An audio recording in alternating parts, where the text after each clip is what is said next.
And so for our third story, there once was a man named James Iannazzo, and he and his 17-year-old son were in the mood for smoothies.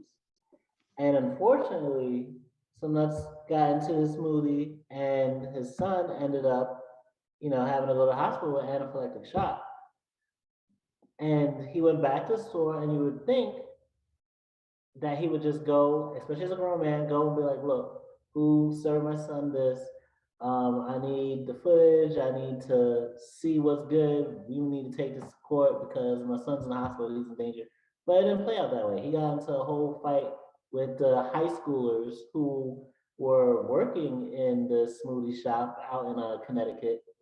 And he full on threw a smoothie at one girl, started cursing them out, calling them the B word, calling bitches, calling them immigrants, and trying to break into the back room where they were at, full on with the privilege. And he ended up losing his job over it. He ended up getting arrested and charged over it. Although, funny enough, they didn't give him an assault charge. They gave him like a bigotry related charge, like intimidation based on bigotry. And that tells me that like they're probably gonna give him a slap on the wrist. He's probably not gonna do time. They're probably gonna fine him. But it'd have been so simple if he, like I said, white people they're trying to get gangster and they're forgetting their white privilege. If he just got into his white privilege, he would have gone in and like then his threats could have been like, look, I'm gonna sue y'all. Y'all are gonna get fired. I'm gonna hound you for life. Y'all, you endangered the life of my son. He could have played that game, but nah, he wanted to take it the violent route. He's throwing smoothies at people. He's trying to break into the back room with three women, like three girls. Like, what were you gonna do once you got back there? Fight them? And it's like, how is that gonna help your son? And when you walk into a place, not only is an establishment gonna have cameras, so this is gonna be recorded, but the girls are holding up phones to you, so you're being recorded. You would think that would be the thing that would snap on a light in your head to be like, let me chill out, let me relax. But he could have gone into his white privilege bag as a whole worker for Merrill Lynch as a finance bro. But dumb looking motherfucker. He goes and he's the whole threatening young girls, throwing things at them, throwing a whole tantrum, calling them immigrant losers. Like white people always find, even with white looking people, they always find a way to get into that xenophobic racist bag. But like he could have just handled this in court. He could have just like gone, asked for who did it. He could have even scared them on some like you're gonna get fired and I'm gonna sue your family and all that. He could have did all that. He could have played the white privilege game. But white people are trying to get gangster too. They trying to throw hands, and they need to learn. Look, your privilege. You have privilege, but your privilege extends only so far. Get in your privilege bag. Don't be trying these other games that's not for you. But I'm gonna pass it off to y'all. What y'all think? I totally agree. He should have just, said, hey, my son had an allergic reaction. What are we going to do about this? If you're not going to do anything about it, courts. But more than likely, he should have said, hey, my son got sick. I'm going to be suing you guys for the medical bills. And it is entitlement.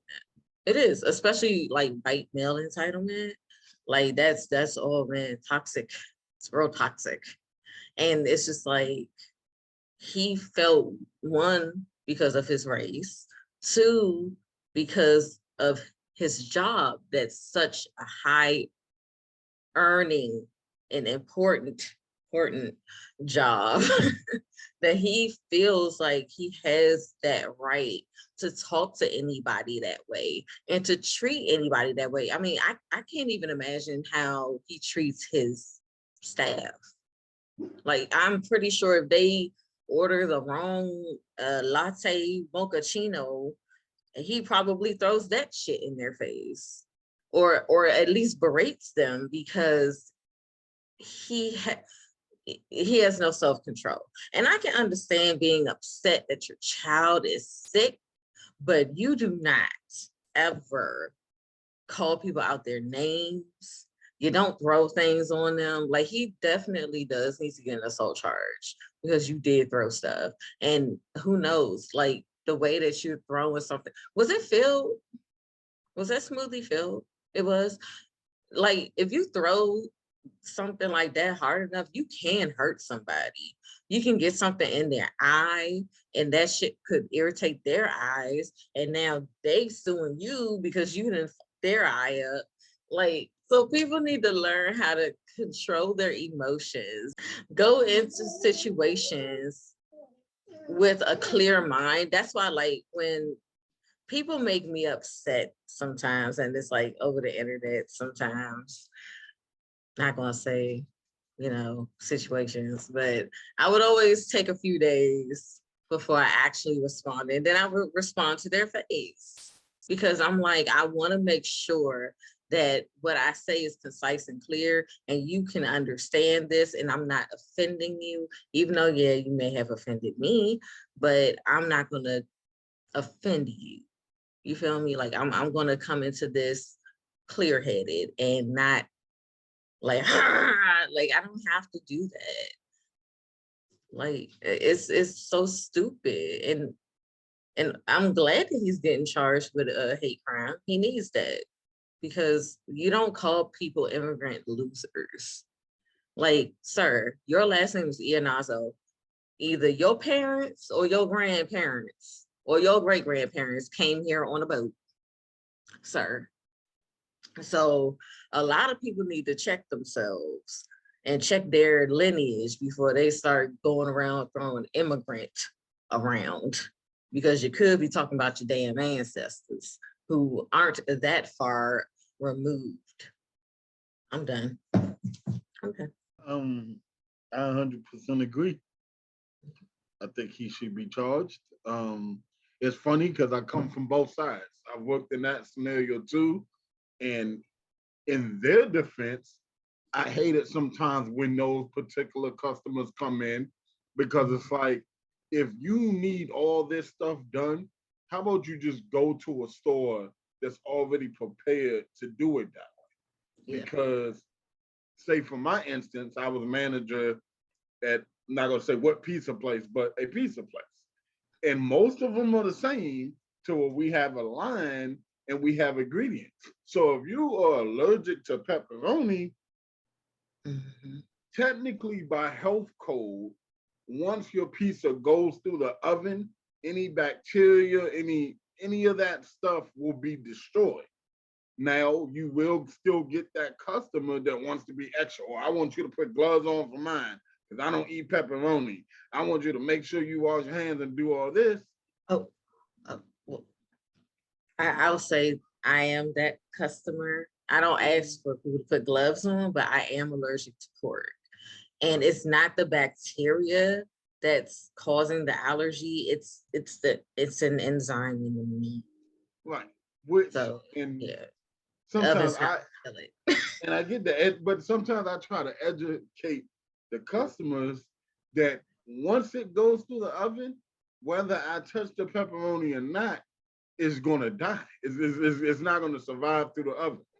However, go somewhere else, and that's my thing. And I know that may be looked at as hard. You know, I understand how some people will have feedback and be mad about what I'm saying now. But the reality is, if I'm vegetarian, I'm gonna go to a vegetarian place.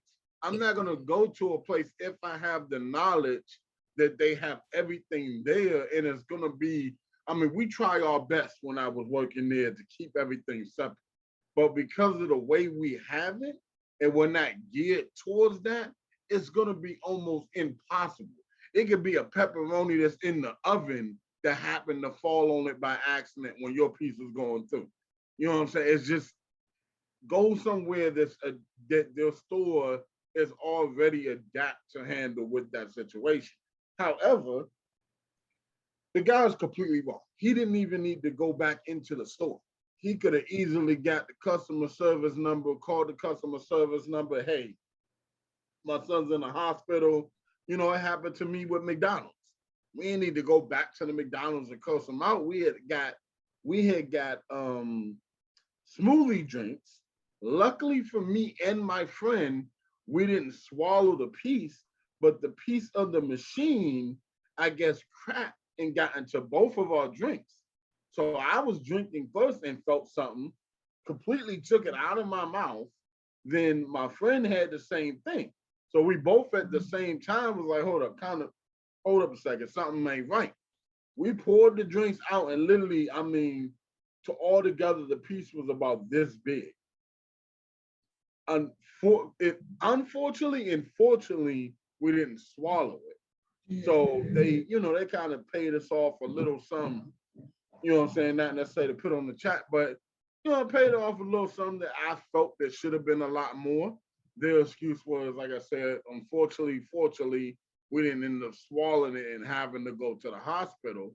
But that could have been a huge thing. To say that you gave that to your son, I can understand his anger. You give something like that to your son that you're not expecting, and now your son's in the hospital. So yeah, but you could have just called the 1-800 number and just handed it that way. Yeah. I completely understand where he's coming from. My daughter is allergic to eggs. She is very allergic to eggs. She will basically bend over like a cat and start hurling everything that's in her stomach till there's nothing to hurl. So she'll even hurl the acid, everything, just get everything out of her system. And then wherever eggs touch, she breaks out really bad. Luckily for me, I haven't had to take her to an emergency room. I took her once, and that's how I found out that she was allergic to eggs. But like I said, luckily for me, once she gets it out of her system, she's usually okay. I would be that parent that would go back and be yelling, because I am one of those parents that tells them, hey, even through drive-through or in the store, I'm like, hey, my daughter is allergic to eggs. I need it to be put either on this side or give it to somebody else, because she cannot have it at all. The only way she can have eggs if it's baked at 375 degrees for 15 minutes. And it cannot be the first few ingredients. It has to be like number 4, 5, 6, 7, like 1 egg and a big old thing of cake. Like that's how. And I understand, and I don't, and I'm still pissed off at the guy because he didn't tell them that his child was allergic to peanuts. I have a friend who she's allergic to all nuts, period. And everywhere she goes, she calls ahead in time and be like, hey, how do you cook your French fries? Do you cook them in peanut oil? Do you cook them in sunflower oil, vegetable oil? And she has to do that. Like, if she wants to, she can't go to steakhouse, Roadhouse, whatever. She can't go there because they serve peanuts right there. She can't breathe that, and she'll go into it. She'll have an attack. And so, for me, with Annabelle, luckily she knows like no ranch, but even like her school messed up, and I was furious only because not like this guy with the store were furious because he didn't exclusively tell them that their kid is allergic to peanuts. Because when you're allergic to something, you tell them that you're allergic. Usually they try to take better care, make sure that it's not in there. But for her, she's in a computer system that says no eggs. The nurse at first was rude as hell to me. I told her, I said, hey, my daughter came home and told me that you guys try to serve her eggs for breakfast. She's allergic to eggs. It's in her she got a big old like stack, like because she's been going to school since she was 3. She's 8 now. But she had a big old stack, and in there it said medically notified of allergic to eggs. And nurse was like, well, she's a new student. I said, it doesn't matter. If it's a new student, that means you should have went through her paperwork first. And then and I went to the and I went to cafeteria, meet the teachers, and I took a so I talked to the nurse and she said, that BS. And I also let the cafeteria know about beforehand, that she's allergic to eggs. I purposely went to the school to let both of these people know she's allergic to eggs. I wanted her file when she went through the line to be like, make sure no eggs on that plate. So far, every year, at least once, they accidentally put eggs on her plate. And then she goes, I can't have that. And they're like, sweetie, it's just eggs. You can have it. And she goes, no, I can't. She actually almost got in trouble for yelling at the teacher and for telling them. They try to give her ranch. And she's like, I can't have ranch. I can't have mayo. You guys keep trying to give. Are y'all trying to kill me? Like, that is Probably. how blunt. Probably. Like, they love her though, but every year I gotta go up to the nurse and I have to yell at them, and then the nurse is like, well, my daughter, she grew out of it. Maybe yours will grow out of it too. And I'm like, not yet. So for now, keep her away. And I do get pissed off, especially if I tell the place, wherever we're at, that, hey, she is allergic to eggs, and that she's allergic to eggs. And if they don't follow through and she gets sick, hell yeah, I'd be pissed. But the thing is, he didn't tell them straight up that the guy should have told them straight up, hey, my kid's allergic to peanuts or nuts. Make sure there's nothing in it, please. They would have probably changed their gloves or tried their best to make sure there's no kind of contaminated. Because even like you said at your pizza place, that's still considered cross contamination. Yeah. What? Okay. And like, this is the thing, like, we can go back to the whole pizza thing.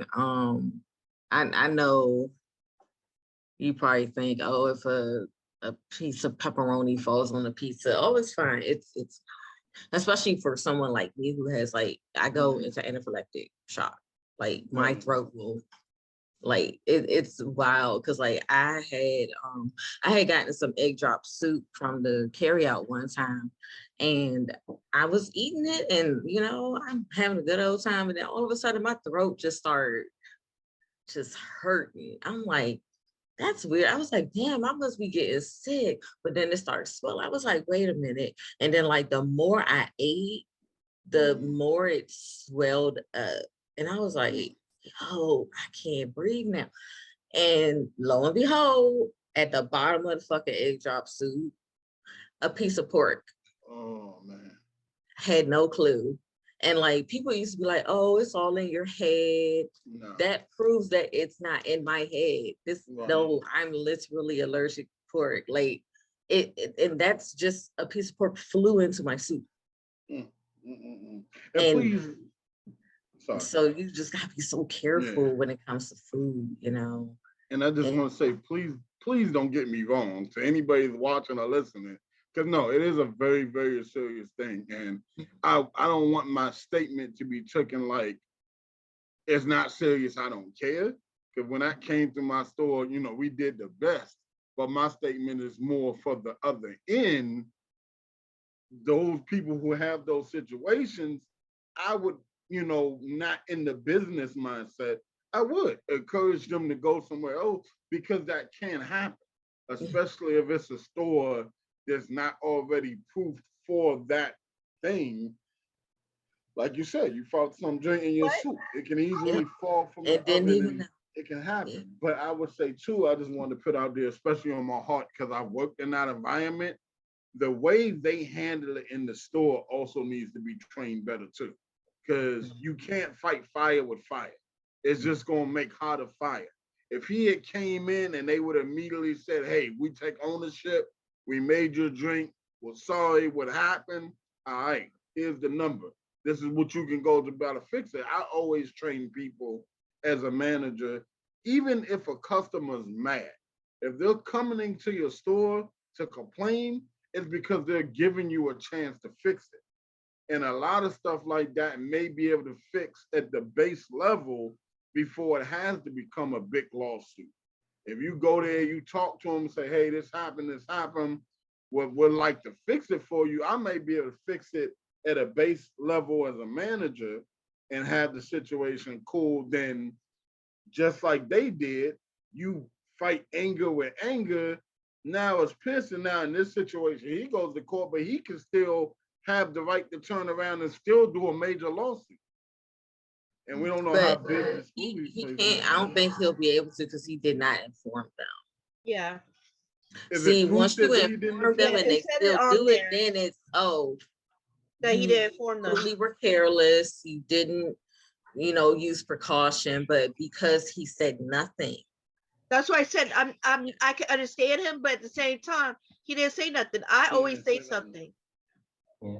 I always say, hey, I got a child that's allergic to eggs. I Yeah. need this sandwich to be, change gloves, please. Like, Are they going to change gloves? They probably don't, but I'm really hoping they do.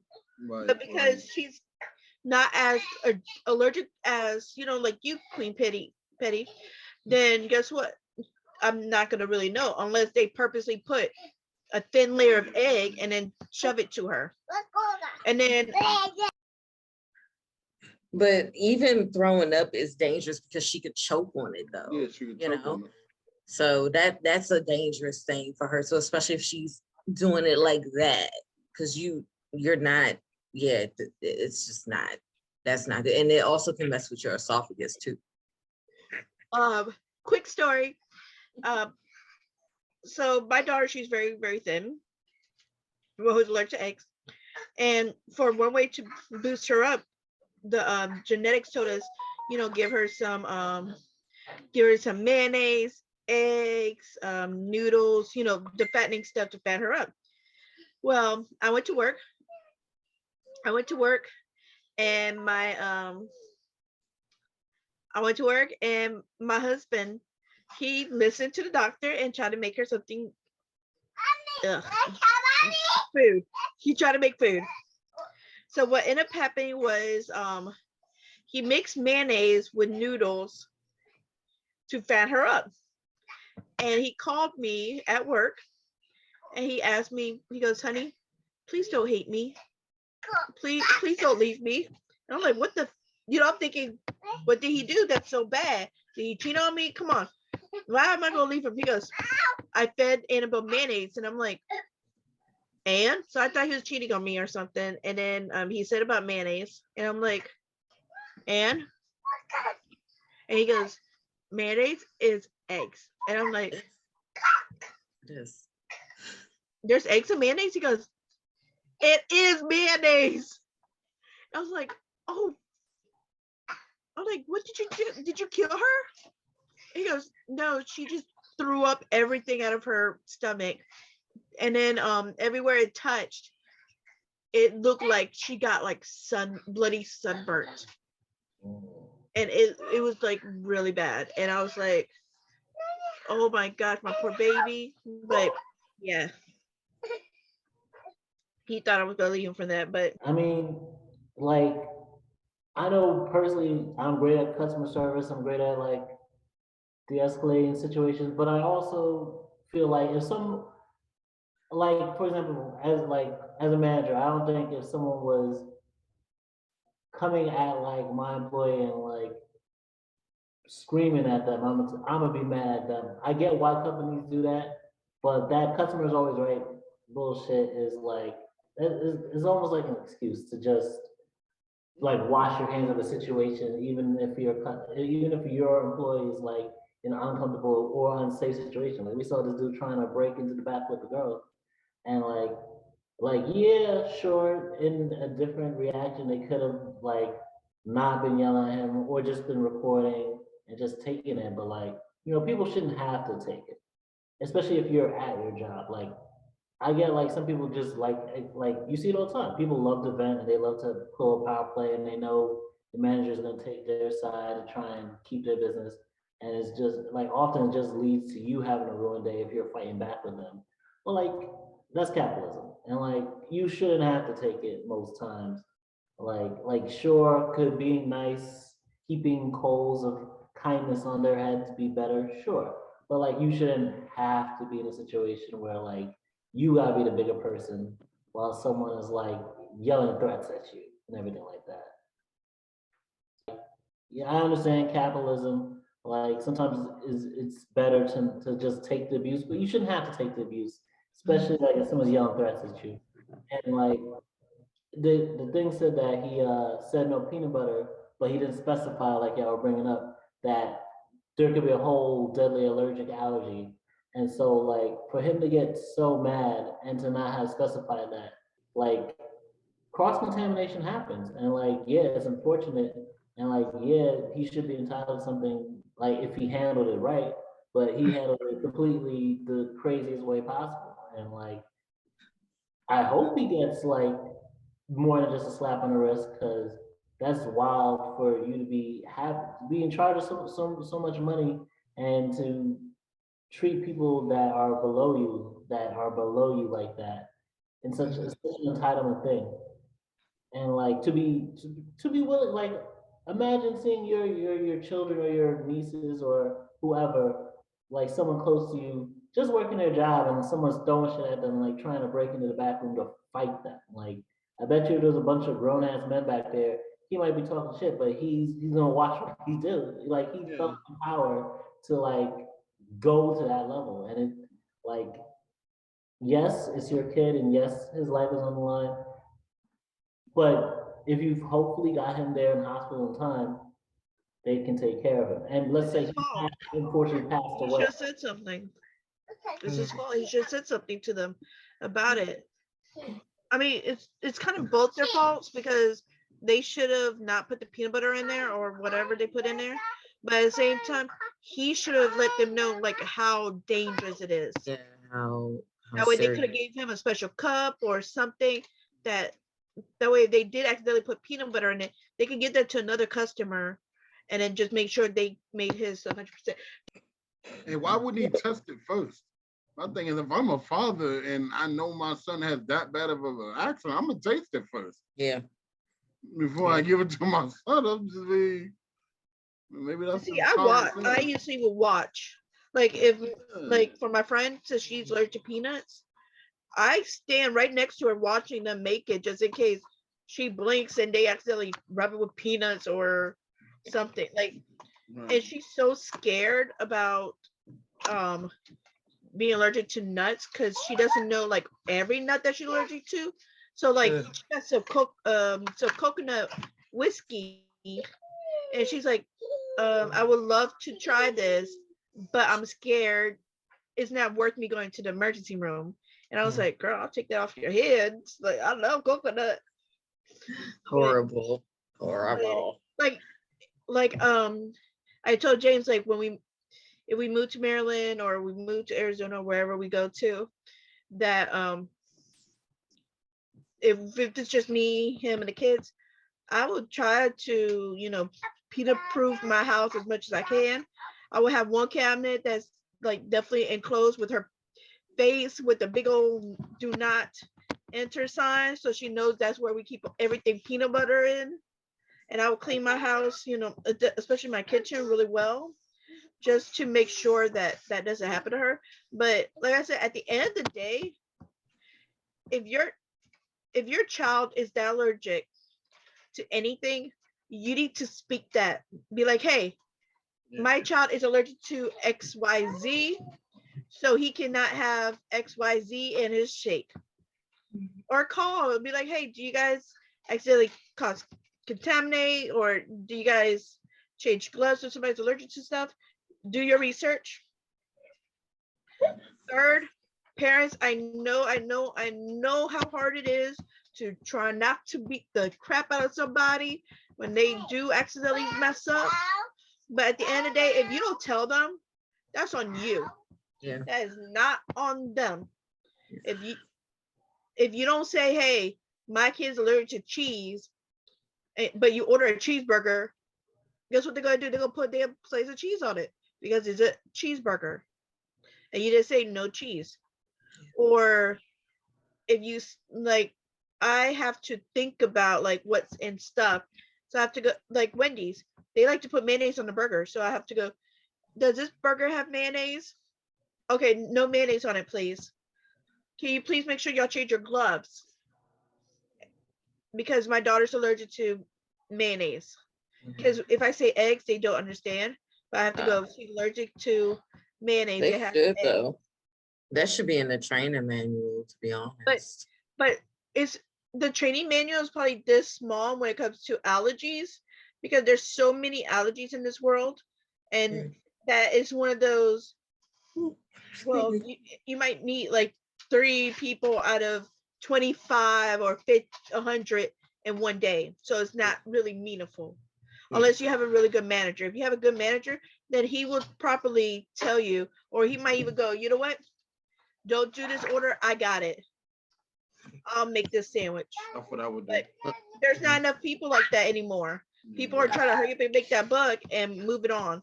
And if you get sick or you get hurt from it, they're like, well, that's your problem, not mine. You should have said something.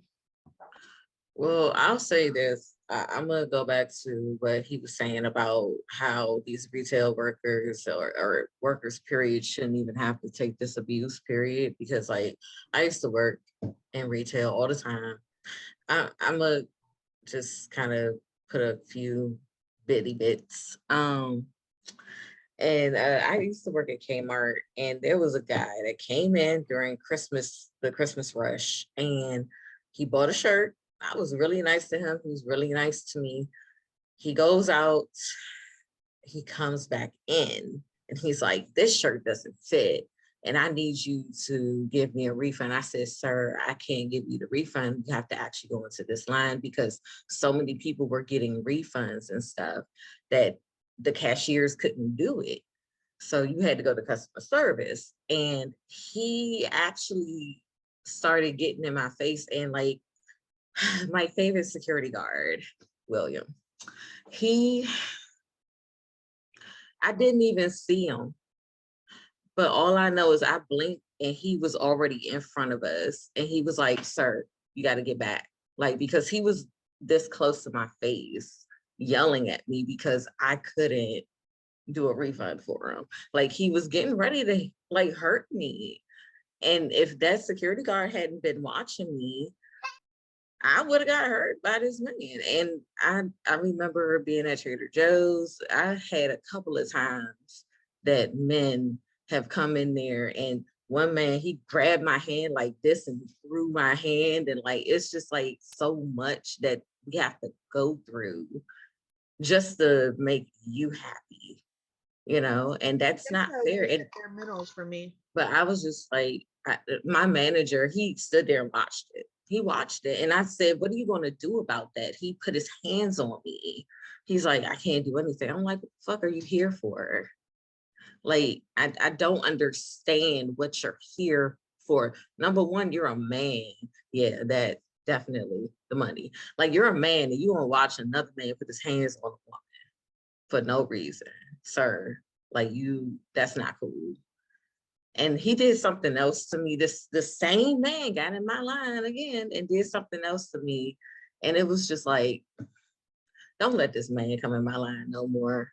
Like, I've had women come into my line and berate me because I gave the wrong change. And I'm just like, good day, ma'am, good day. Like, get out my face, good day. It's really ridiculous. And people shouldn't have to go through that. I don't even treat people like that, especially like when I go to the hospital. I am the favorite patient. Like, my doctors, my team, they love to take care of me because I don't bother them unless I need something. When they do give me something, I'm extremely nice. I'm not going to give you a hard time. They love my attitude, even though I'm in immense pain. They love my attitude because I'm not going to come in there and make you feel shitty because I feel shitty. Most of the time, people that do that kind of stuff feel shitty and are very miserable. I think that's true. I mean, I think too, sometimes those situations really come down to the manager. Because some stuff can't be avoided and some stuff you shouldn't have to deal with. I know I've had situations when I worked in New York and I had a customer come in and was very rude and was like, no, I don't want her to do it. I want him to do it. And I stepped out, I was like, huh? Excuse me? He's like, I don't want her to do it. I was like, what's wrong with her doing it? And he kind of paused. I was like, well, look, check this out. She's going to do it because she's here. If you don't want her to do it, you can walk out the door. But in two, that just comes from being a manager, knowing you have to really be able to read people like that. Like off the bat, I knew we was gonna have an issue as soon as he walked out the door. And you'll have some managers that don't manage. They just sit in the back. So when these situations happen, God forbid you had security there that day, but if security wasn't there, that is the manager's job, to be able to watch all of that, to stop it or minimize it as much as they, as much as they can. Yeah, that's important. What ended up happening was we are trained. We have an iPod and we train basically every single day, every month. We got training on new stuff, old stuff, and it's constantly changing. So we always got to be at 100% every month. They want you to be at 100%, everything done. So you could go in there one day and you be at like from 97 all the way down to 45. So we are, like I said, we are really trained a lot.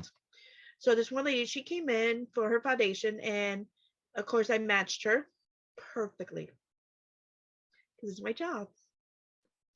And I don't just, do one color and be like, that's it. I do like at least 3 or 4 colors, and I go, which one? Do you see this color? And she goes, no. I'm like, then that's your color. She goes, but I can't see it. I'm like, you're not supposed to. She goes, well, I want to be lighter. I'm like, if you become lighter, it's not going to match your neck. She goes, well, then can be darker. I'm like, again, it's not going to match your neck. It's not going to match you. And then she goes, okay. So she went and got, each of us have our own personal sales goals for the week, for the day, the week, and the month. So, and my goals, I always make it no matter what. And my month, I'm way over. Like, number one seller. But anyways, what ended up happening is the lady, she went and bought a whole bunch of stuff. She put on the makeup in the vehicle, in her car. And then tried to figure out why it looked funny. I said, ma'am, I told you this when you bought the makeup. Do never ever put your foundation on in the car, because it's going to be completely different than when you step out the car, because you're putting makeup on in the shade, in the dark. So it's going to come, you're going to add more color to you because you can't see it. And she's like, well, I'm like, it's going to look lighter because you just put a little bit and you're in the dark. So it's going to look. And then she got out the car. She goes, then why do I look orange when I get out the car? Like, because you put way too much. So she thought I was in the wrong. So she wanted me to return almost $250 worth of product back because she don't know how to put foundation on. So she did the same thing with the next cashier. Bought everything again, did it again. Got mad because the girl did not know how to shade match because she's new. She tried screaming at this girl in front of me. So, of course, as the manager, I have to step up for my cashiers. So I went up to the lady and I said, what's the problem? She goes, well, she said, she gave me this color and it doesn't match, and I want this other color. And I was like, ma'am, that's the color that I shade matched you yesterday. She goes, well, that's the one I want. I said, okay, I understand, but you don't need to be yelling at my cashier. She is new. She is trying her best, and she got close. But everybody makes mistakes, just like putting makeup in the car is a mistake. You ain't have to shade that woman like that. For real though, that's what you told her? I got tired because she was like, she purposely came in the next day after returning all this stuff went to this girl, knowing damn well that she's new, because this was her first time being there that month. So she knew this girl was new. She even asked the girl if she's new. The girl was, and the girl just started. She doesn't know nothing about makeup neither.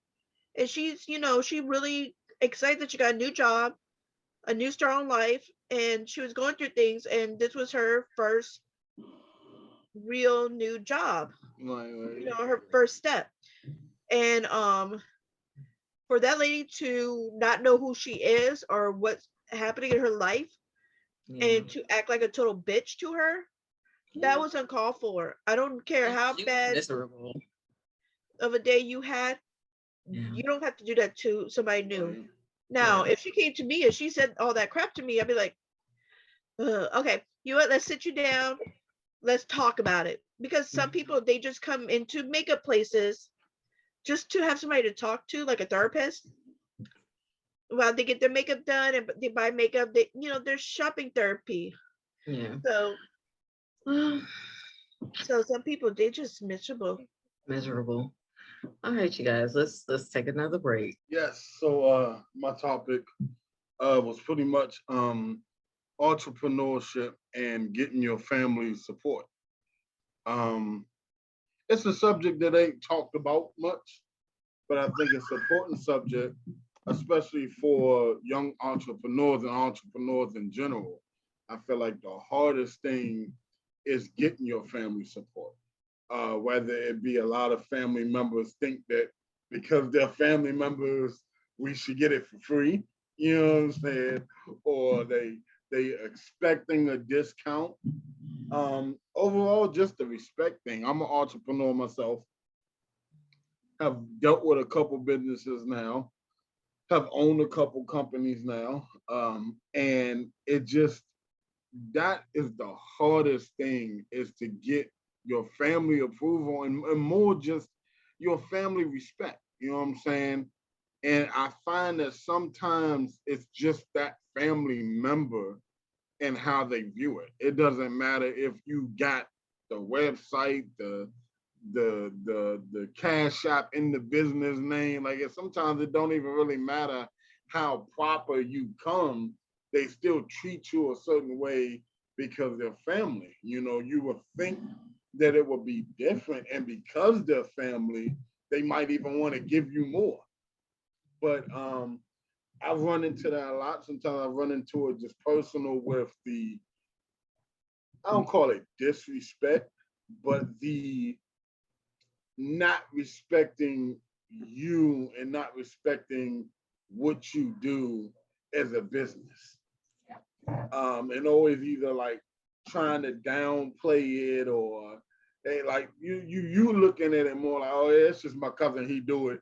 He might come to my house and fix my car. No, I want you to look at it as this. No, this is a business that my cousin owns and help me promote it. The hardest thing is like, if you're new, and especially if you're new and you don't have, $50,000 to drop right away, you know what I'm saying? Like I have people sometimes that just like, if you don't understand the entrepreneur's lifestyle, but then you crucify us at the same time. Or like, why are you going through this? Or why did you do this? Or why this not right? You really want to help me say, okay, well, you need a truck for your business? Let's see if the family could get together, put in some money to get you a truck. You need promotion. If I got 100 family members, I should easily have at least 50 customers. Yeah. Even if y'all are able to get online and to promote, you know what I'm saying, to promote it for me. So my thing is just awareness to the family members. I think, and this is why, I've kind of adopted this for myself on the other topic, but sometimes family ain't family. You might be family because of blood, but I have friends and other people that support me and go hard for me a lot harder than some family members. And then some family members wonder why I go ghost per se, or I don't talk to them much per se, or we don't have communication as much anymore. And it's like, well, these are the reasons, because You know what I'm saying? You see what I'm doing, and instead of helping, you either crucify it, you either say it's wrong, you know what I'm saying? Like for instance, and this is on the entrepreneur somewhat, but I love cars.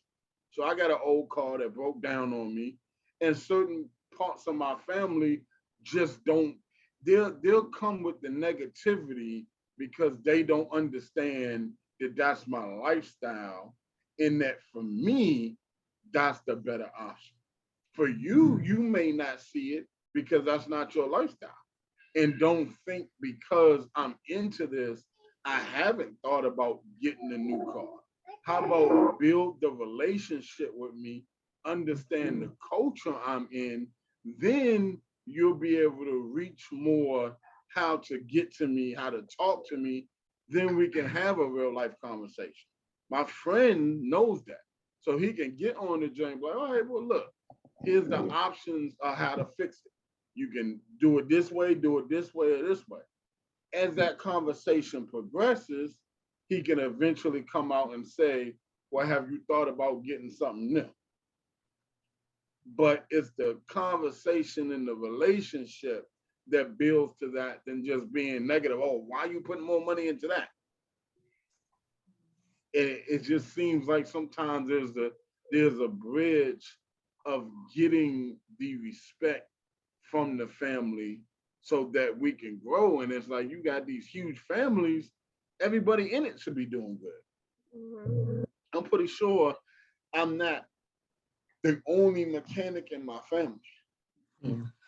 But the other mechanic in my family is probably struggling to do the same thing. Like, why we should have been met already, put our resources together as a family and do it. And I feel like the overall issue to this is a community. I hate to pull the race card, but it's a community thing. We've all been trained to go out and get our own these days, and it's like certain races, like I use the Spanish race, for instance. It seems like they got it down pat. They realize how to come as a family, take what they got and make the best of it and really do something with it than all this division that we have in our culture. Everybody has to be independent. Everybody wants their own. I have a child, I'm not ever kicking you out the house. I'm gonna actually make it to where you can be. And I had a detailed conversation with a friend, not to get off a topic, but he was like, well, how far would you go? Well, I'm like, no, I don't want, say, my daughter at 12 in the room with the door locked. But as she grows, if my daughter gets 19 and say, hey, dad, I'm itching, okay, bet.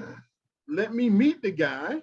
It might be hard, but the reality is, what's better? Me saying, let me meet the guy, you having a place to do what you got to do safely, or me saying no? Because me as a parent, and we have a parent that's on our group, so she can definitely speak on this. But I feel like even with my little experience as a stepdad, me as a parent, once you tell that child no, all they're gonna do is go elsewhere to find it. So why not open your doors and have that open environment in your house where you can control it, than have this no attitude when these children are just gonna go elsewhere. Then you got to deal with the pregnancy that hit you out of the blind and you didn't know it was coming. Then you got to deal with all this other stuff.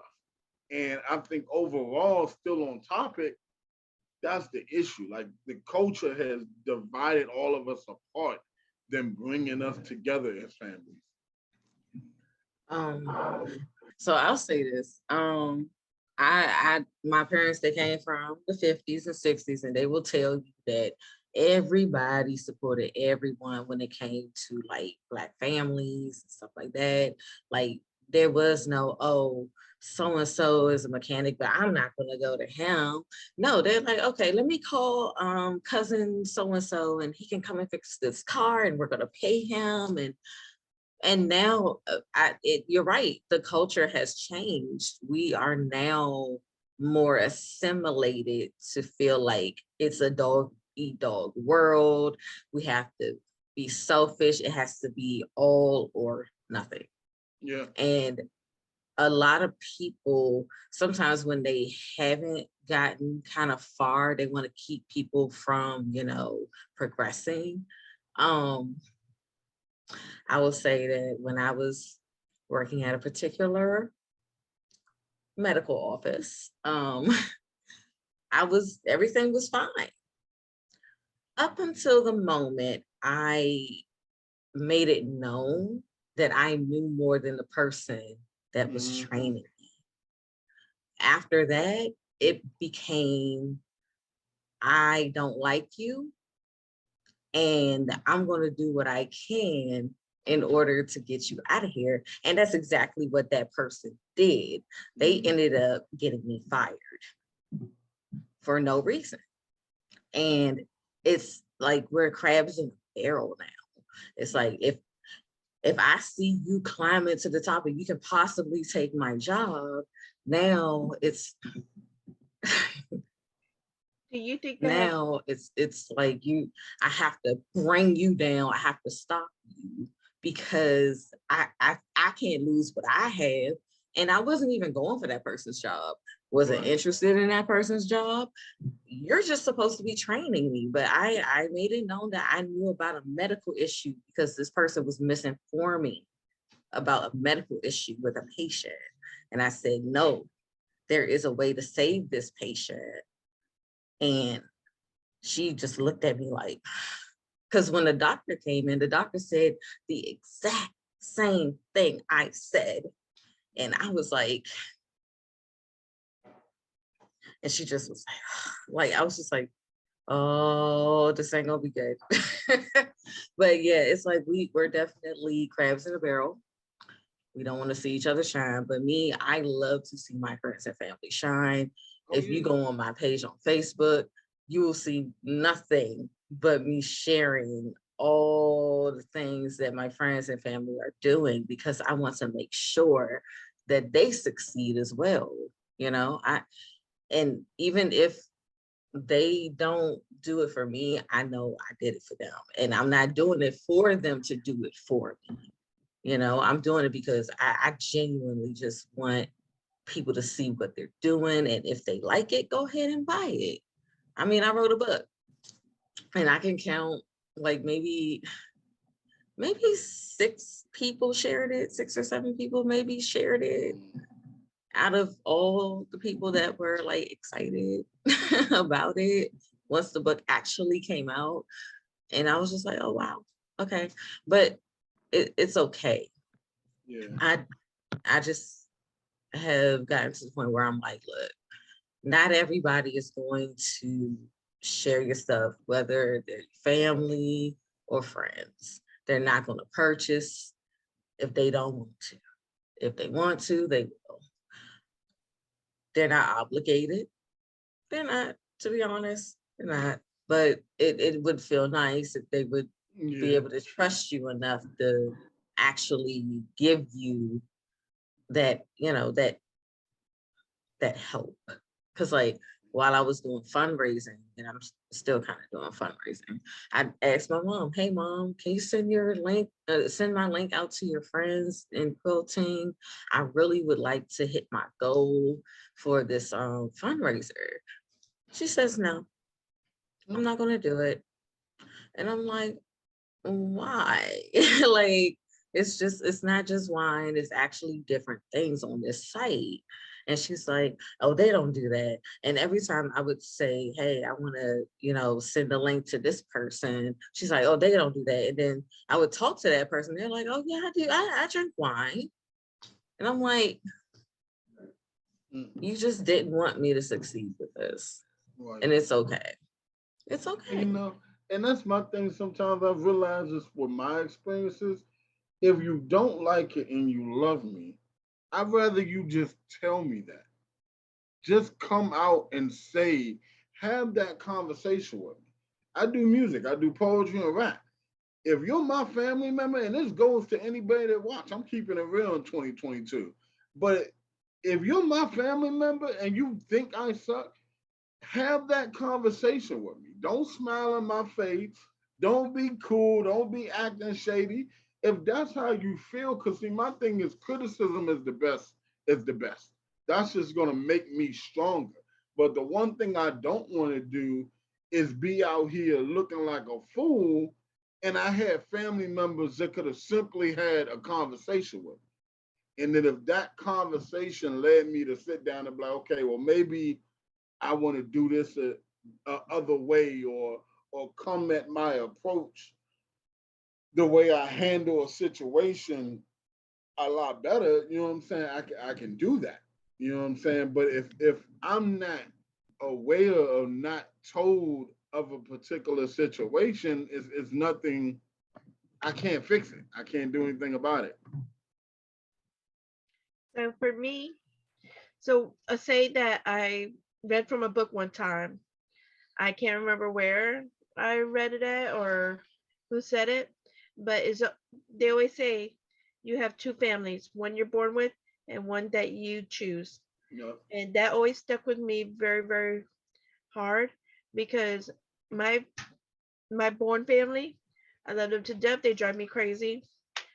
Sometimes I talk to them, sometimes I don't. For me, my with Hispanics, we are raised to have enough respect that once you get old enough to be able to take care of not just your family, but your mother retire, your great grandmother, they live with you. You take care of them. They help you.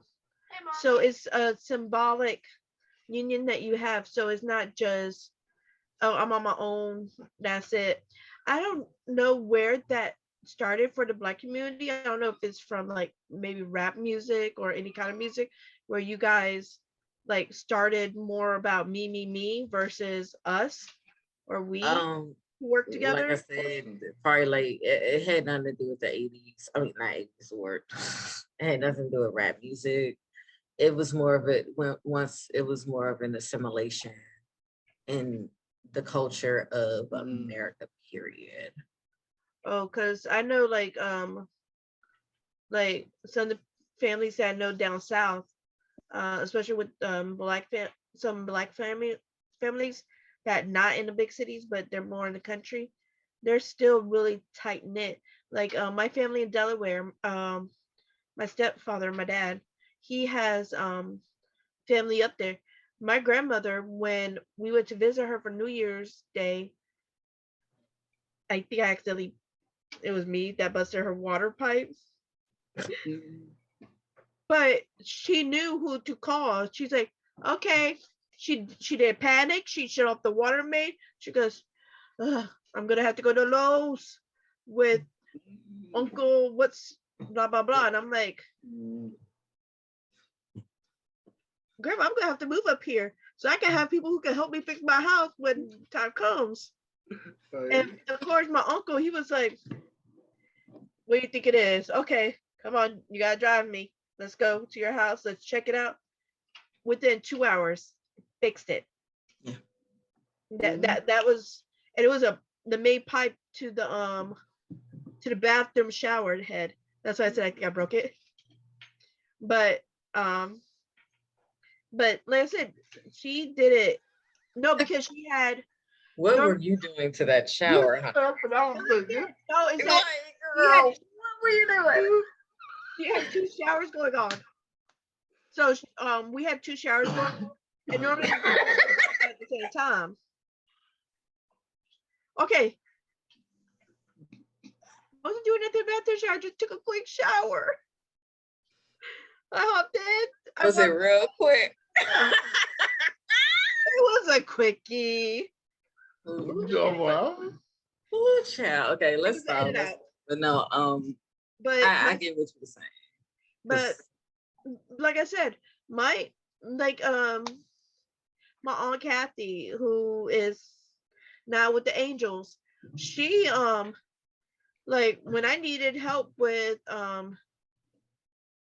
help in school, I live down here. She lives up there. So when I went up there with some of my work, she actually showed me different ways for math or different way for English because her strong subject was English. That is my worst subject. So she was able to go, okay, this is what this is. This is what this is. This is what you write like you talk. That's your problem is the way you talk is the way you write, and that's the way you think. But sometimes you think faster than what you can write, so it doesn't all blend in together. And I'm like, oh, okay. So she's the one who kind of helped me with that. Then I have um, my cousin. He throws lavish, like Las Vegas events, celebrity events kind of things. And he's trying to do his own fashion clothes and stuff like that. And I told him, I said, do you see what I'm wearing? He goes, yeah, cuz I love you. I wasn't gonna say nothing. Do you need a makeover? We can do one for you, girl. He's a strange boy, but he loves fashion. And he looked one at me, he goes, I had a crush on you. Had Oh yeah, that's big right. word. Step. This is step cousin, right?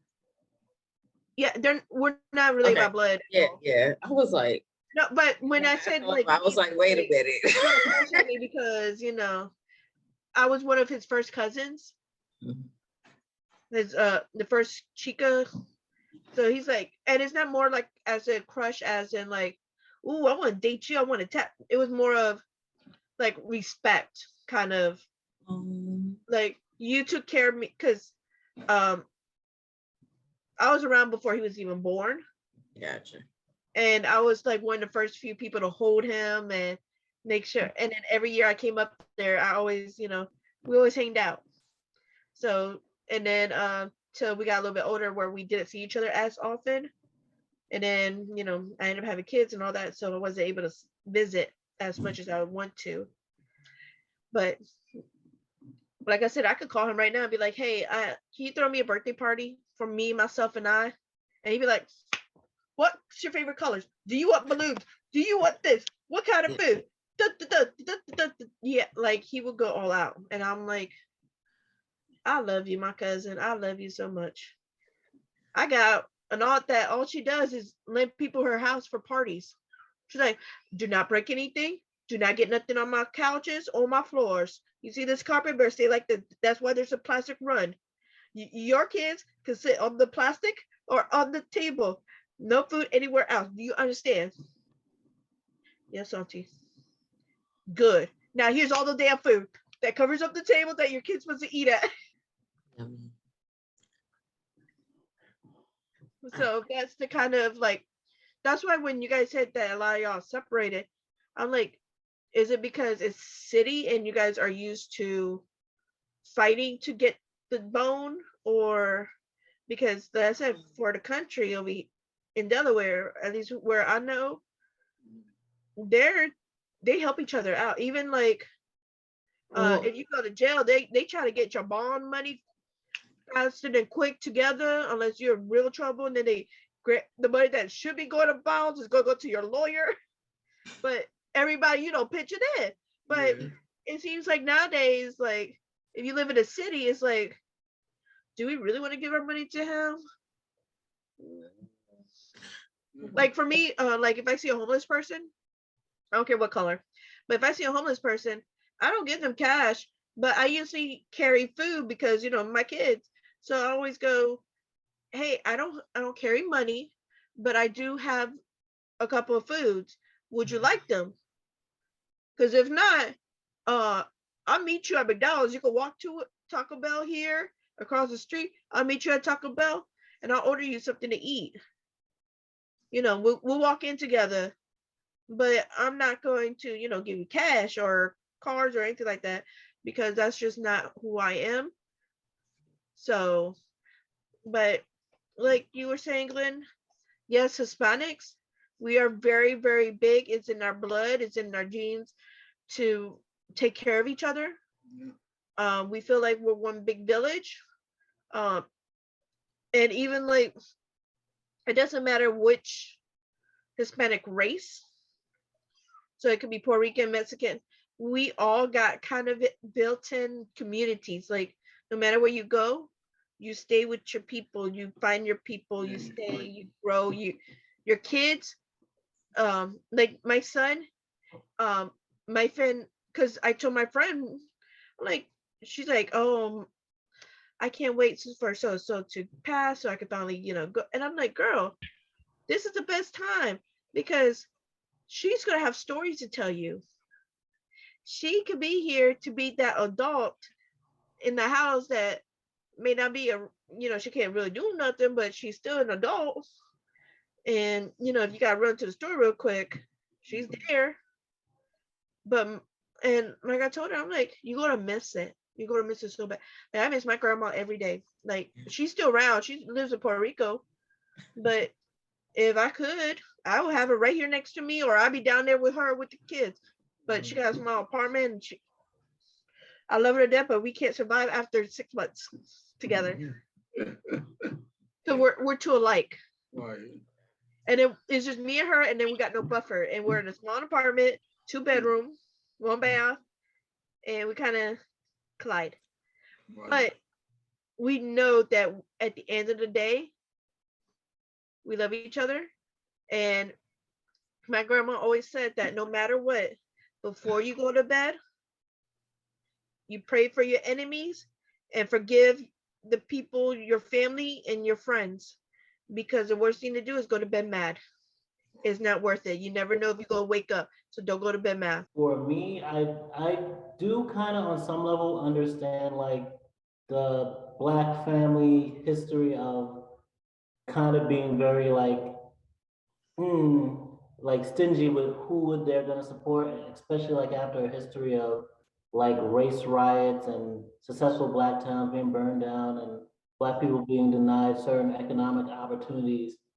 Like, it is an investment if you have less generational wealth and like you're looking at the people. Like, I mean, think of the judgment that comes with family already, and you're trying to merit out which one's going to be successful, eggs in that basket. So I do get it on some level, but at the same time too, it's like, one, yes, Black capitalism's not gonna save us, but community is still so important, and a lot of us is more so just about protecting either the special flowers in the family or the sense of pride in the family rather than really, I mean, having the time to really teach how to navigate through the world. Like, I would remember let me not even go back to the past, but for example, like at like age 30, I remember being sat down by my family because I was living with my mom and stepdad at the time, and we went and visited my aunt, and they were trying to instill in me the drive to like not just be comfortable at like a Walmart or something like that. And it's not like I'm comfortable. I'm like, I'm still writing on the side, but I'll get into that in a second. But like my uncle tells me a story about how when he came up from the Caribbean when he was going to school for engineering, like he would go to school all day, he would work all day, and all he would be able to afford was like pretzel twists and a lemon that he could squeeze on them. And that was his meals, and like that's how he was living until he could finally get his degree. And I was like, well, one, if I had heard this story growing up instead of at 30, maybe that'd be more inspirational to me. And two, that's not really inspiration. Like, you shouldn't have had to live like that. That's wild to me that you had to like struggle. I don't want to struggle like that for the capitalism of it all. And like going back to where I said like the way I grew up, I like didn't really even care about life like till 7th grade. Like I would ask my mom, if we are in this faith where we're believing the end of the world's coming and shit is gonna go up creek in a crazy way at some point in our near lifetimes. I would ask my mom, like, why should I care about like going to college and getting a great job and like having a wife and kids if all of this is gonna collapse at some point? Like, why should I, like, I was always very anti like establishment and capitalistic and like caring about that type of shit. And then also the things that I wanted to do, or that, like, for example, my brother wanted to do, like, as religious as my family is, my brother, he's a rapper. My mom is never going to like support that career. Me as a writer and wanting to tell certain stories, my mother always would be like, oh, don't curse, and make sure what you're writing glorifies God. I'm like, I'm trying to tell fantasy stories of violence and love and sex and all these type of things. Like, I know you're not going to support, and then also for you to know I've been writing all my life, but to have never acted what I'm writing or what I want to write or what kind of stories to put out there. Like, and like I said, also with my sister, who, like I said, she's always a hustle away from potentially losing everything. And she was the one who was the most about going to school and the most about getting her degree and having setbacks with that. And I'm like, I mean, like, for the long, I think one of the reasons why I'm not pressed to have kids is that when my sister had her daughter young, like she was like 21 or 20. What is the timeline? She was 20 something, right? But still relatively young. And like not only out of wedlock, but with like someone who wasn't like of our same faith, all that. And so for the first, I want to say at least 5 years of like my niece's life, despite the fact that my sister lived like 2 blocks away from my mother was not in her granddaughter's life. And like my mom made very clear, like when we were growing up, like, yo, if you out here having sex and you get kids, that's on you. You gotta take care of that by yourself. And like I saw it, like I was like, yeah. And like later on she became more of a grandmother figure. But I was just like you want us, like my mother will say now, like, oh, you guys shouldn't be at the point of asking us for money. You guys should be doing well enough that you can take care of us, or you can take us out to. I'm like, well, we were never raised like that. We were raised to think this shit is gonna end anyway. So why the fuck would we? And then two, in the times where we're struggling, there might have been times where like you might help us here or there. Like I remember one time I was no longer working at my school doing maintenance work, and it was like about a 3 month period until I got my job at Target, and um, my mother was helping me for a couple months with like I want to say like $300 towards the rent until my brother told my mom that I was living with a girlfriend, cohabitating and everything like that. And so she stopped helping me with the rent at that point. And luckily, I got a job at that point. But what would I have done if I like just continued for another few months not having a job and was like, all right, did you want me to be drug dealing? What did you want me to do in that situation? And that's why I say like sometimes family is going to be the last one to support when you're trying to reach your dreams and trying to be an entrepreneur. Sometimes, um, y'all can still hear me? Okay. Sometimes found family is the ones who are going to be more willing to support what you're doing, and then family will come on when it finally succeeds because they're like, oh, well, they don't want to be left out, and two, they don't like that energy. That is a dangerous energy that a lot of Black families will have, where it's like, oh, you don't pay no bills here. You can't do. My mom would always say, you don't have no shares in kindness and turn off the light. And like, there's a lot of that energy of like, if you want to do this X, Y, and Z, do it when you have your own house. And then so you push this kind of capitalist mindset on your kids, and then when they finally get out and they have their own, there's no communication that can be had because they're like, oh, I got my house now. Like my brother would literally say that to my mom sometimes, like when he's talking on the phone to her, or like she'd come to visit his apartment and be like, I have my own and everything like that. Like you can't tell me what to do in my own place. And like it shouldn't be like that, but often the energy we grow up with and the things we hold on to, like it creates that energy.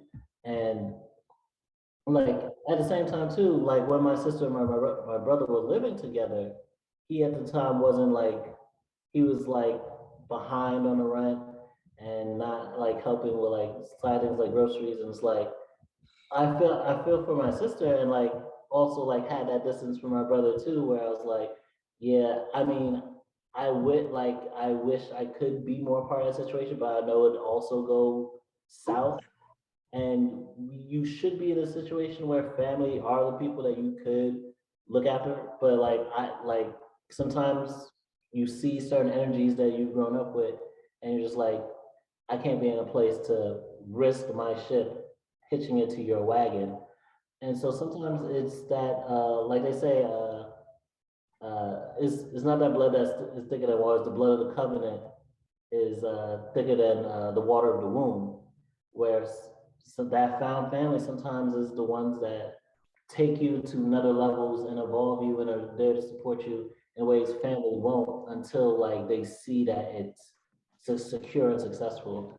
And it's unfortunate it's often like that, but sometimes you just gotta, like, for example, I would love to have a real relationship with my mother and really know her outside of always feeling like she was just like a prayer warrior who called down fire from heaven, but I don't know nothing about her past. Like recent, it wasn't until like I want to say a couple years ago, I like started the pandemic, where I found out my grandmother had like siblings and everything like that. Like there are just things about my family history I don't know, and what you call it. I would love to have a better relationship with my brother, and me and my sister are slowly starting to build a real relationship Oh, that's good. we didn't have growing up. Like she was just the older sister who like would say like, "Hey, that's your mother," and like not knowing enough of the family history to be like, "What's that mean?" It's just things you're just like, interesting to say that. But while I do want a better relationship with my family, and like I said, after watching Encanto, I want to fix my family. At the same time, I know I can't. That I can't.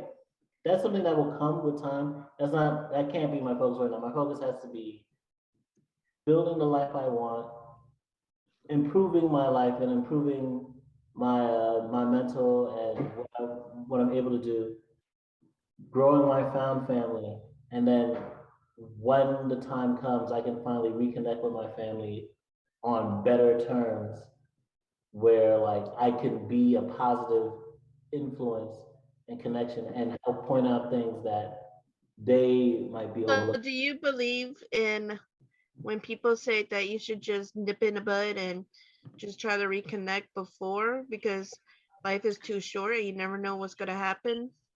I understand that feeling, but sometimes, like for example, my mother and stepfather, especially with like my health issues, they were so pressed for me to like move back home or move back in with them. But I lived with them for I want to say 1 or 2 years, and I ended up living with what I call my wife family, which is my boss at Walmart and his family when I'm out there. And then even when I go back to visit, I would rather stay there and then like maybe spend a day or two with my actual folks, parents, because like there's just that energy of too helpful, like too much wanting to like basically remold your life into what they feel is appropriate versus like how I'm actually who I actually am. And I prefer to be in spaces where I'm actually accepted and like not like constantly berated with stuff. So I understand the energy of being able to nip things in the bud, but sometimes there are things that need to be spoken on. And if you're not in a safe place, like, and if you're constantly in an energy where you're gonna butt heads, it might be best for you to either get the therapy first or to see that they are willing to get the therapy, or at least be on your own independent feet so that you can say what you need to say, try to have a relationship, but you can also back off when you need that space. You don't want to have to, I don't want to be in a space where like I'm living in that situation or I'm like constantly around that situation. Like me and my mom texted, and like back in there was a time period like I would never block my mom, but like at the same time, like I would hate talking to her. Like we would get into like screaming matches, like I'm like yelling at the phone at my mom because I'm like I'm at least safe where I'm at to like yell and talk to her because I'm just like we're just not seeing eye to eye, and because you're on the well, I at least love God and I'm living for God type thing. You're always going to see your position as right, but not understand where Why I'm you from. try writing letters? Ah, You could be able to tell people what you think, and if they do want to talk about it or when they're ready to, because it is a two-side road, they could write you a letter. Just be like, hey, I'm not gonna accept any texts or any calls, but I will accept the snail mail from you, and then I'm, you can build a relationship that way. I'm okay with text as they What are. do you guys think? It's the conversations that I don't like where it's more so I just need to listen and you don't really like, for example, I don't disagree with most of the things my mom says religiously. Like I grew up in it and I believe it. However, my perspective on what we should be doing in it is different. To where, like I said, where I call myself a Christian socialist, I believe is not enough to just be out here just like, hey, yo, you need to worship Jesus. Like, what? Okay, that's cool. There's all these different beliefs out here. Why should they listen to that? Like, what are you doing in their lives that demonstrates that love and demonstrates that? And like it's it's one thing to be polite and like, for example, it's not that my mom and my folks never helped anybody. Like, there was a time period where there was this girl who was going through abuse and like had drug addictions and everything like that, who stayed with us with her two kids, one her son named Tristan and daughter named Shaisha. And so like I would kind of be like babysitter with them in the house and everything, like looking after them. And like my folks would give her like $20 every now and then.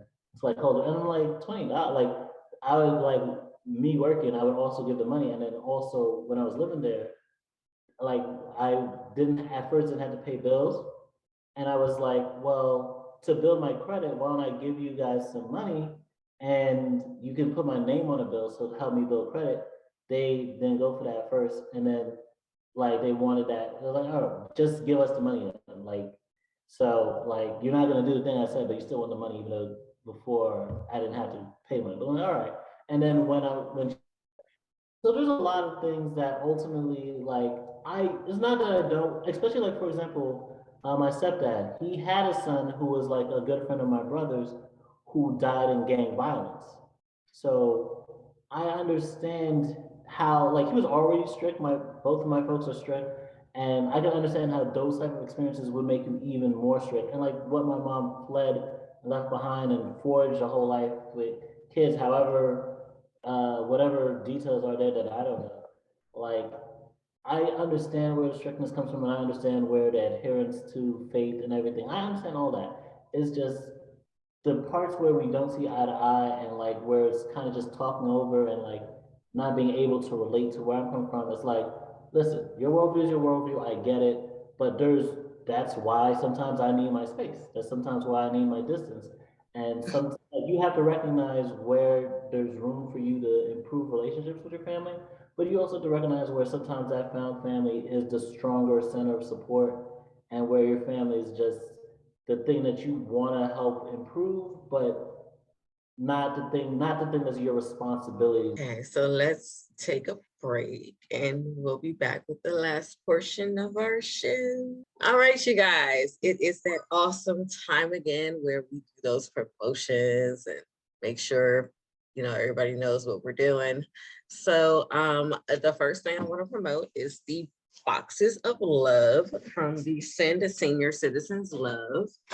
They are a nonprofit who, when you buy a box, they give to senior citizens that are lonely. There will be a video in this episode where my grandmother opens the box and looks at everything and enjoys everything. And yeah, it's really sweet and touching. I also want to talk about Boxy again. I have this awesome saffron and tobacco candle. Like I was telling my co-host earlier, it smells like a country black home where you get your hair pressed and a nice head grease, It just smells amazing.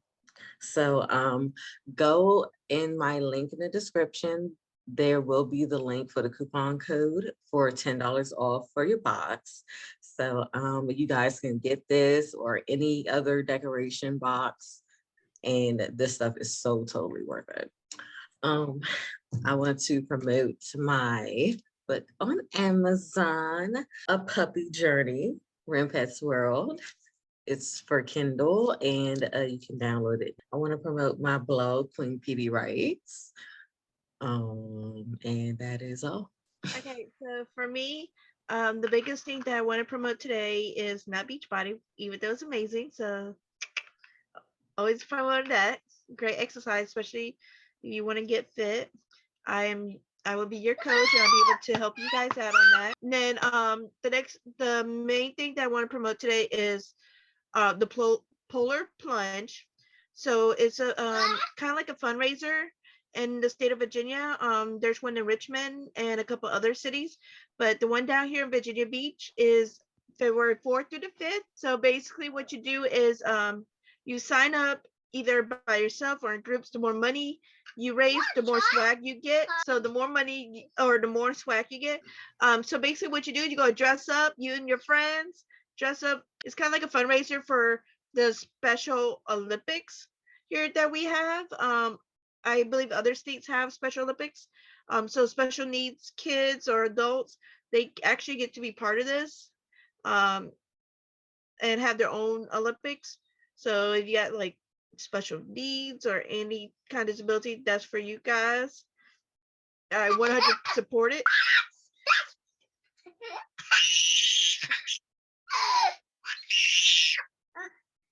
And y'all gonna sound like that coming out of the water or into it. We do have like so many different groups that actually do this fundraiser. Walmart actually supports it. A couple of Walmart. So basically, you're gonna be chilly, and you're gonna be thrilling, and you're gonna be in costume, and so it's like I said, it's a lot of fun. You could do the dash and splash where you guys run. You run for 1 or 4 miles, and then you go splash into the water. Also, there's a couple of hotels you guys could rent. It costs $100 to take the plunge, and like I said, the more you raise, the cooler the prizes. So that's definitely something very, very important and dear to my heart. Another thing that I do want to promote, because I know Queen Pedii, she gets hurt sometimes or in pain. This one chick, she just organically sourced items. So she got her this is the aches and pain massage oil. So you can massage it, like, let me see where I can get the good closer. Oh yeah, Life's a Witch. This one, that's what this one's called. Her name is Bewitched Beauty. You can find her on Ipsy. Just type in like Life's a Witch or I Got a Batitude. So this is another one. This is a bath salt. And it looks like this. I don't know if you can see it, but it has like rosemary. It says, feeling a little batty, look angry pants. Before you fly off the handle, have yourself a little soak. There you go. Here, hold my therapy bat better. So it's cute and witty. She also does skincare products or body products. So this is for your skin.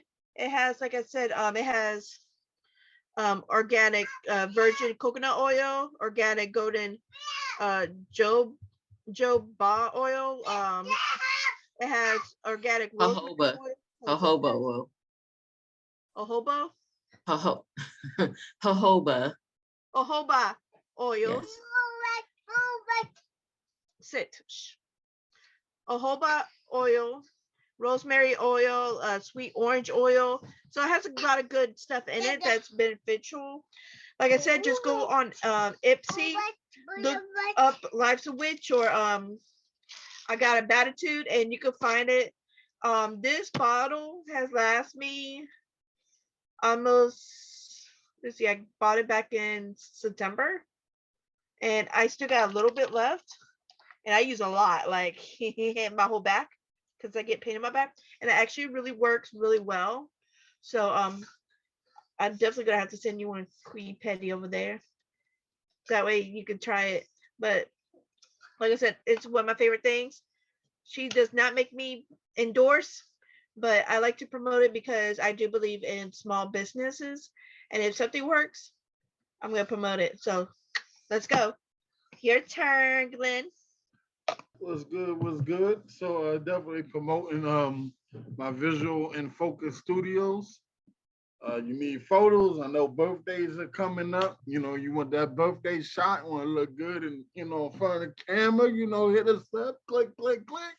We'll make you look good, make you look right. We also we do outside shots, night shots, morning shots, even studio shots. Holla at us. We the one with the camera, we make it happen.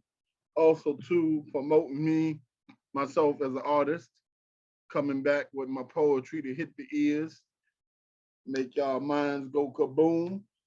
So you can follow me right now on Glenn Taylor Poet on Snapchat. Did I say that right? TikTok. I'm sorry, Snapchat, TikTok. On TikTok, I'm trying to build that up so I can get live and really start bringing this poetry to y'all. That's what I got. As usual, I'm out here promoting the charities and the mutual aids. Believe New York for this month, going into February, they're doing a Spread the Love essential products collection, and they'll be taking donations to try and afford things like condoms, feminine hygiene products, cough drops, makeup, first aid kits, especially not limited, but especially men's winter clothing, sleeping bags, blankets, deodorant, toothbrushes, toothpaste, combs, brushes, hair ties, hand cream, lotion, soap, basically anything that you can need while you're out here trying to struggle and survive through winter. They're doing that up till February 14th, that day of love, Valentine's Day. And if you want to donate these items to their essential love products for the drive, DM them on Instagram, Believe New York on Instagram, or email them at believenewyork@gmail.com. And then for East Village Mutual Aid, they're doing a wheat pasting workshop this Saturday, actually. So if you're in New York and if you're in the Tompkins Square Park area, they're going to be doing that with the Rent Refusers Network. And they're also on Twitter. East Coast Mutual Aid has a book club. We can't have a revolution if we're not educated on what needs to be changed. So look for them on Twitter, hashtag EVMA Book Club. So check that out. And also, like I said, I'm still working on the critical race theory. Next month's gonna be Black History Month. So while other people are trying to ban books, let's educate ourselves, liberate our minds. So we'll be on the lookout for that coming up soon. All right. Well, we always appreciate you guys liking, sharing, subscribing. Keep up the work here. We appreciate you guys for watching and going through this journey with us, especially in this first season. See you for guys. your support Yes.